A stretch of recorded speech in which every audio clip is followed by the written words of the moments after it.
Você está ouvindo Cantos do Sabiá. Cantos do Sabiá, o podcast do Centro Sabiá.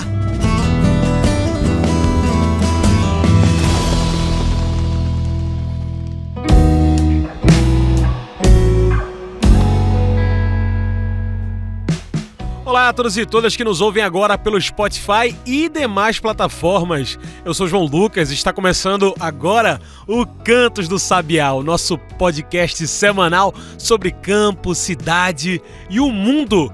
Hoje começa a novíssima temporada do Cantos do Sabiá. Durante o mês de janeiro você acompanhou o lançamento dos cadernos da Escola Marias, Mulheres e Agriculturas Urbanas. Foi o caderno de receitas e também de boas práticas da agricultura urbana. Se você quiser sintonizar, basta passar aqui no Spotify ou no YouTube e ouvir tudinho, cada pedacinho desses cadernos. Ele foi gravado com as vozes de Simone Arimateia e Gabriel Irata, assessores aqui do Centro Sabiá. Mas agora vamos voltar com o Cantos do Sabiá. E a gente já volta falando de mudanças. Mudança de mandatos de governo, mudanças em nosso município. Em que os novos empossados de nossas prefeituras em todo o estado influenciam para a segurança alimentar e nutricional. É sobre isso que conversamos hoje.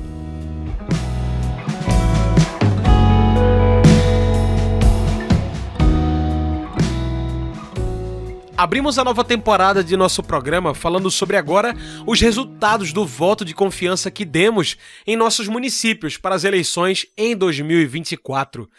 5.565 municípios brasileiros já escolheram seus prefeitos e representantes das câmaras municipais. Um novo ano, com alguns renovos e mudanças políticas locais também. Mas que diferença isso faz? São esses os nossos representantes locais que, a partir de agora, devem pensar também no compromisso de defender a natureza, o meio ambiente e também a nossa segurança alimentar e nutricional. Que papel têm os municípios para a garantia de segurança alimentar, nutricional? Que responsabilidade tem a nossa política local na luta contra a fome? É para falar desse tema tão importante que hoje convidamos para a nossa mesa a professora Sônia Lucena. Sônia Lucena é nutricionista, professora aposentada da Universidade Federal de Pernambuco, a UFPE, e é vice-presidenta do Centro Sabiá. Ela também é doutora em nutrição. Sônia, muito obrigado por aceitar nosso convite para mais um papo conosco aqui no Sabiá. Professora, falamos então de política, né? De nossa luta municipal. Para pensar numa coisa tão global como é meio ambiente, faz sentido pensar localmente em nossos municípios? Sim, como todos sabem, no município é onde tudo acontece. Pensar em ações concretas que abranja todos do município, desde a formação responsável nas escolas, a partir da capacitação dos professores sobre a importância de preservar o meio ambiente. Utilizar com respeito os bens comuns, dando uma cobertura universal, através de ações educativas que sensibilizam a população sobre a importância desse tema, como também através da implementação de políticas públicas para esse fim. O município deve sim implantar políticas para a preservação do meio ambiente e não apenas esperar pelo governo estadual e federal, como muitos têm feito. Sônia, tem gente que não gosta nem de misturar os assuntos, né?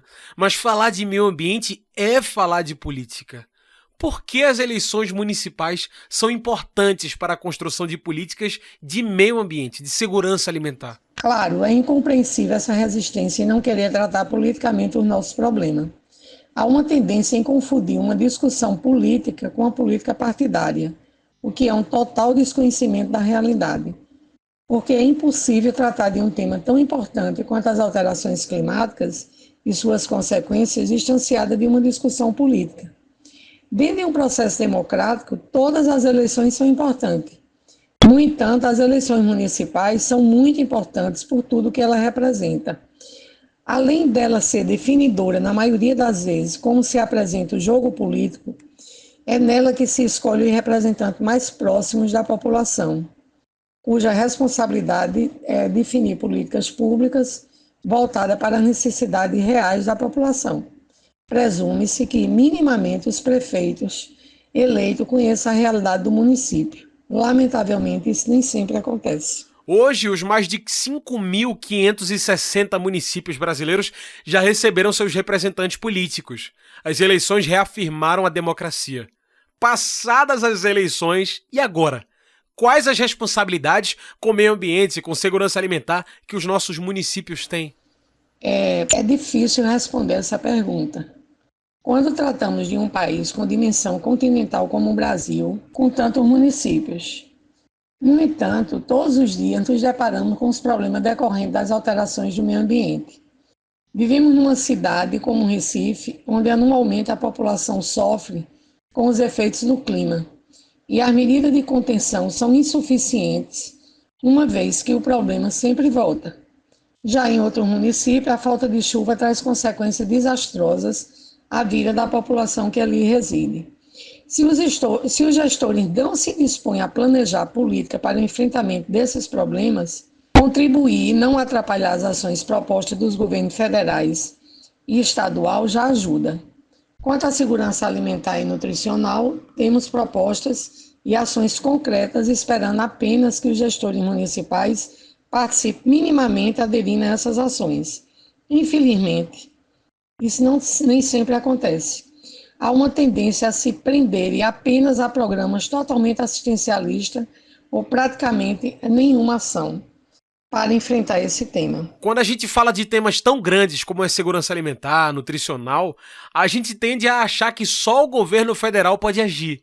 Mas nossos municípios têm alguma autonomia? O município tem autonomia total para agir sobre esse tema. Alguns não têm interesse. Desde 2010, quando foi criado o Sistema Nacional de Segurança Alimentar e Nutricional no Brasil, foi iniciado um processo de adesão para os estados e municípios. Vimos que, apesar da adesão dos estados, tem havido pouco interesse dos mesmos em estimular os municípios a aderir ao sistema, a exemplo do SUS e do SUAS. O próprio desconhecimento da população de como funciona a gestão pública contribui para esse jogo de empurra de um nível de gestão para outro. Isso é histórico no Brasil, lamentavelmente. Inclusive, Sônia, Pernambuco tem apenas 13% de seus municípios integrados ao Sistema Estadual de Segurança Alimentar e Nutricional.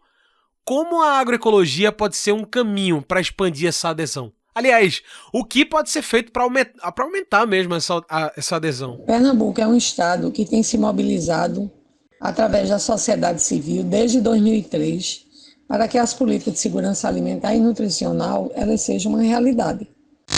Em alguns momentos houve interesse do governo estadual, tanto é que foi o primeiro estado do Brasil a elaborar o primeiro plano estadual de segurança alimentar e nutricional e em seguida elaborou o segundo plano.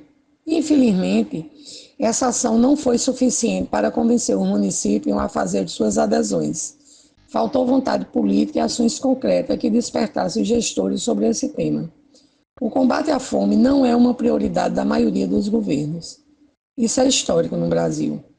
Quando o governo do presidente Lula se empenhou em enfrentar esse tema, em pouco tempo o Brasil saiu do mapa da fome. A agroecologia ela tem um papel importantíssimo no enfrentamento da insegurança alimentar e nutricional, mas na adesão dos municípios à política de soberania e segurança alimentar, essa deve ser uma ação política integrada nos 3 níveis de gestão. Uma atividade isolada não resolverá esse problema. Pensar na segurança alimentar é mais do que pensar no país. Precisamos olhar localmente o que pode ser feito pelas prefeituras, pelos municípios, pelos nossos vereadores, vereadoras, para que a gente possa garantir comida de verdade, alimentação saudável, para a gente combater a fome. Pensa nisso aí que agora a gente faz uma pausa aqui em nosso programa. Mas fica aí que o nosso programa volta já.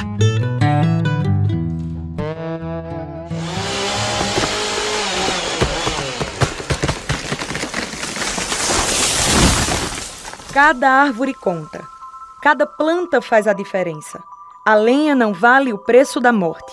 Mais do que preservar o que ainda está de pé na caatinga, a gente precisa recuperar o que já se perdeu. Derruba árvores, sem reflorestar, é o acelerador do aquecimento global. Não tem para onde correr. Se desmatar, o clima vai piorar. As agroflorestas ajudam na regeneração do solo e do clima. Salve a floresta do semiárido. Salve a caatinga. Uma campanha do Centro Sabiá contra o desmatamento. Saiba mais em www.centrosabiá.org.br. Giro agroecológico. Para abrir o giro, vamos falar das feiras agroecológicas que estão a todo vapor em 2025. Do Recife até o Sertão, todo dia é dia de feira. Se informe sobre os horários da feira agroecológica mais próxima de você e visite a agroecologia no seu município. Se você é da zona da Mata Sul de Pernambuco, tem Feira Agroecológica de Ribeirão, Feira Agroecológica de Catende, de Tamandaré e a Feira da Agricultura Familiar de Rio Formoso, além da Feira dos Produtores e Produtoras Agroecológicos de Sirinhaém. Mas se você é do Agreste, visite o Espaço Agroecológico de Gravatá.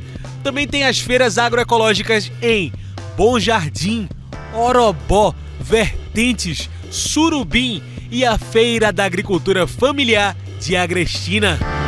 No sertão do Araripe, você também pode visitar as feiras agroecológicas. Visite a Feira de Ouricuri, a Feira Agroecológica de Bodocó e o Empório Caeté. E no sertão do Pajeú, também tem feira. Bora visitar as feiras agroecológicas de Afogados da Engazeira, de São José do Egito, de Serra Talhada. Visite a Feira de Tabira ou a Feira de Tuparetama, além, é claro, da Feira da Agricultura Familiar de Triunfo. Todo dia é dia de feira. Se informe dos endereços e horários no site do Centro Sabiá. Anote aí, centrosabiá.org.br/feiras. De novo, centrosabiá.org.br/feiras. Visite a feira agroecológica mais próxima de você. Fortaleça a agroecologia. Você conhece o Voaflix? O Voaflix é uma vasta coleção de quase 40 anos em arquivos. No Voaflix, o conhecimento se torna acessível, transformando memórias em ferramentas de ação, aprendizado e transformação. Temos milhares de vídeos, áudios e textos, organizados de forma simples e intuitiva. Esses arquivos contam a história da convivência com o semiárido e do movimento agroecológico em Pernambuco. Tudo isso a um clique de distância. Você pode ver, ler ou ouvir. Disponível para qualquer um, em qualquer lugar. Porque nossas lembranças e memórias são mais que histórias do passado. Elas são futuro que construímos juntos todos os dias. Acesse voaflix.centrosabiá.org.br. Voaflix, acervo digital do Centro Sabiá.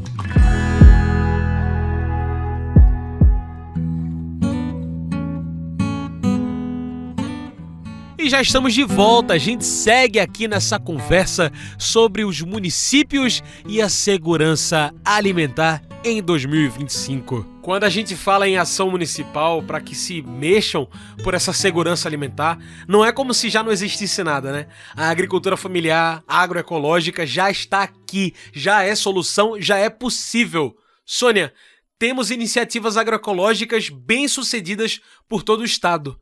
O que podemos aprender com elas para pensar em política? Sem dúvida, seria irresponsável da minha parte não considerar as ações implementadas no Estado quando tratando desse tema. Não apenas no que se refere à agricultura familiar, à agroecologia e outras tantas ações em curso. Acontece que a insegurança alimentar e nutricional, para ser enfrentada, ela necessita de ações interinstitucionais e intersetoriais. Para isso, a política tem que estar vinculada diretamente às ações de saúde, educação, assistência social, agricultura, agroecologia e meio ambiente. E isso é muito complicado, porque fere a prática bastante consolidada de executar políticas de forma isolada. A nossa luta ainda é contra a fome, contra a insegurança alimentar, nutricional. Nas eleições em 2024, a fome foi assunto de destaque em vários debates. Em 2025, a fome continua pauta para o estado de Pernambuco? É muito importante você lembrar essa questão. Mas se você fizer uma retrospectiva de campanhas de meio século atrás, a fome também estava na pauta. Porque esse tema sempre aparece como prioritário e, na maioria das vezes, eles desaparecem ou somem após as eleições.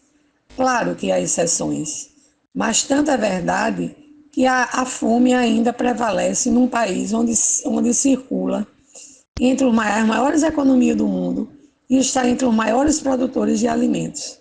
É como se fosse importante para alguns a manutenção da mesma. Quanto ao estado de Pernambuco, penso que sim. Acho que a fome ainda é uma realidade dentro do estado de Pernambuco. Nós não temos pesquisas atuais para afirmar com exatidão essa resposta, mas pelos últimos estudos feitos, ela está presente sim, e a própria realidade das ruas e das áreas remotas do estado mostra a presença da mesma. Professor, agora estão empossados, né? O ano político só começou. O que podemos esperar de 2025, então, quando a gente pensa nos desafios municipais para a garantia de segurança alimentar, nutricional? Não é fácil gerenciar um município, por menor que ele seja. Por isso, sempre há muitos desafios a enfrentar. A segurança alimentar e nutricional enfrenta desafios globais e locais muito importantes. Podemos destacar como principais as mudanças climáticas, as desigualdades sociais, as desigualdades étnicas, raciais e de gênero, a escassez de recursos naturais e problemas de distribuição, principalmente no que se refere ao consumo de alimentos de qualidade nutricional adequada. Má distribuição e desperdício de alimentos são vários fatores que colocam em risco a produção de alimentos, provocando um alto custo da alimentação, como estamos vivendo agora, baixa renda por parte da população, o que provoca uma situação econômica desfavorável para ter acesso permanente e de qualidade a uma alimentação adequada e saudável. Ou seja, os desafios do município, eles são muitos em relação à questão do enfrentamento da insegurança alimentar e da fome. Muito bem. Como nossa conversa está chegando ao fim, eu trago o nosso quadro especial do podcast que você já conhece, professora. É o Mete o Bico. Mete o Bico é o quadro do podcast onde o convidado, a convidada trazem seus pontos finais e metem o bico na discussão. Esse, o primeiro Mete o Bico do ano, o primeiro de tantos. Sônia, para 2025, como os municípios podem ser aliados do combate à fome e na garantia de segurança alimentar nutricional? Mete o Bico. Eu considero que há falta de vontade política por parte de alguns gestores para poder enfrentar a fome, seja no seu município, seja no estado. Penso que se os gestores se interessassem por esse tema e fizessem um esforço para aderir ao sistema de segurança alimentar e nutricional, ele já daria uma grande contribuição para avançarmos nessa pauta. Penso também que se os gestores se esforçarem para que sejam implementadas as políticas oriundas do governo federal e do governo estadual, já é uma grande contribuição, considerando que em alguns casos, por conta de um comportamento equivocado de alguns gestores, principalmente na questão partidária, a população deixa de ser beneficiada, aumentando ainda mais o seu sofrimento.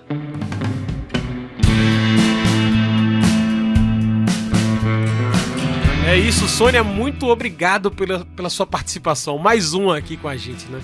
Infelizmente o nosso tempo da entrevista está acabando. Tem alguma mensagem que você quer deixar para quem nos ouviu até aqui? Diante de tudo que falamos, é importante colocar um ponto extremamente fundamental. É a escolha que nós fazemos para os nossos representantes.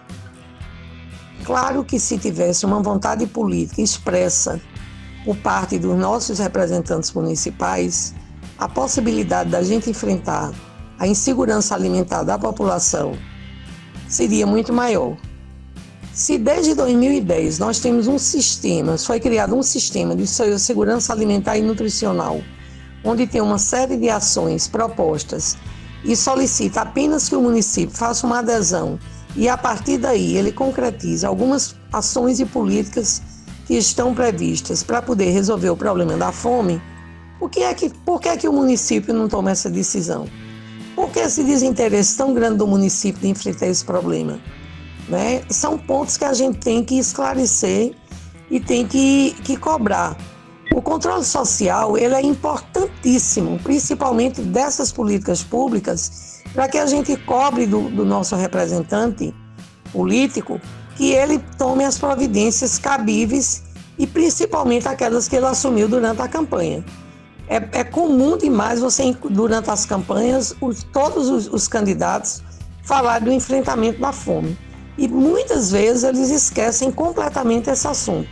Ou então eles se baseiam apenas em ações extremamente emergenciais e algumas delas populistas para poder dizer que está resolvendo esse problema.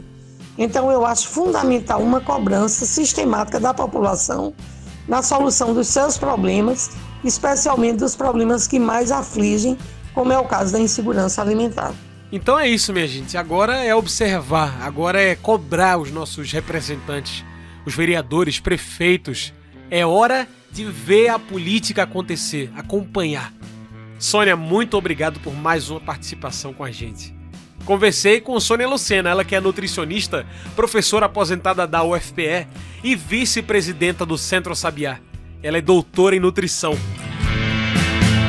Então é isso, pessoal. O Cantos do Sabiá vai ficando por aqui, mas é só o começo, viu? Estamos de volta para todo um ano de agroecologia, defesa dos direitos humanos, da soberania alimentar. Por que você não vem com a gente? Doe hoje, garanta o amanhã. Com menos de R$1 por dia, você se torna um guardião da caatinga e apoia o Centro Sabiá na assessoria a famílias agricultoras que implementam iniciativas de adaptação climática e recuperam a floresta da caatinga. Mas a hora é agora. É no semiárido que estão concentrados mais da metade dos estabelecimentos da agricultura familiar do Brasil. A desertificação desse território gera novas ondas migratórias e coloca em xeque a nossa capacidade de produzir alimentos, extrapolando os limites do semiárido. É pensando em tudo isso que convidamos você a se juntar a essa luta. Doe hoje e garanta o amanhã. As doações mensais são essenciais para a continuidade do nosso trabalho, mas você também pode participar com uma doação pontual. Quer doar? Quer fazer parte? Acesse centrosabiá.colabore.org. Eu vou repetir, centrosabiá.colabore.org. Vem fazer a mudança! E é isso, esse foi o Cantos do Sabiá, uma produção do Núcleo de Comunicação do Centro Sabiá. Trabalhos técnicos, locução, João Lucas. Tchau, pessoal, e até a próxima semana com mais um Cantos do Sabiá.